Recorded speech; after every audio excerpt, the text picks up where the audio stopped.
नमस्कार विद्यार्थी मित्रांनो, स्वागत आहे आपले यूट्यूब चॅनल ज्याचं नाव आहे मोहित मोटिवेटेड एक्झाम चॅनल. आज आपण बघणार आहोत मानसशास्त्राची जनक आणि त्यांची नावे. चला तर मग सुरुवात करूया व्हिडिओला. मनोविश्लेषणवादाचे जनक डॉक्टर सिग्मंड फ्राईड. मर्मदृष्टीमूलक सिद्धांत कोहलर. बालोद्यान पद्धतीचे जनक फोबेल. किंडरगार्टन पद्धतीचे जनक मारिया मॉन्टेसरी. प्रश्न पद्धतीचे जनक सॉक्रेटिस. क्रमान्वित अध्ययन पद्धतीचे जनक डॉक्टर स्किनर. अध्ययन व अनुदेशन उपपत्ती आसुबेल. सान्निध्य अभिसंधान उपपत्ती गृथी. आल्बर्ट बांडोरा हे कॅनडाचे होते. थॉर्नडाईक हे प्रयत्नावर उपपत्ती मांडली 1898 साली. बुद्धिमापनाच्या कसोट्या विकसित करणारे अल्फ्रेड बिने.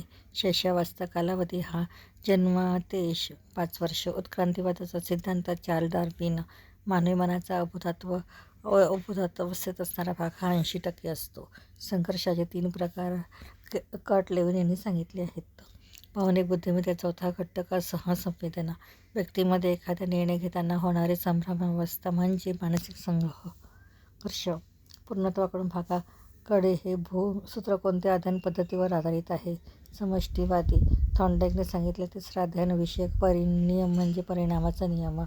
अनुभवपुंज सिद्धांताचा पुरस्कार कोणी केला तर हार्बर्ट यांनी केला. मिनेसोटा मल्टीफेजेल पर्सनॅलिटी इन्व्हेंटरीची मांडणी हातावे आणि मॅककिनेल यांनी केली आहे. मन निरोगी व विकसनशील ठेवण्याचा मार्ग म्हणजे मानसिक आरोग्य होय. भाषा मानसिक विकासाचे लक्षण आहे हे पियाजे यांनी म्हटले आहे. वैयक्तिक विकासाची उपपत्ती हार्वेस्ट यांनी सांगितली आहे. वैयक्तिक परिपक्वन उपपत्ती गिझेल यांची आहे.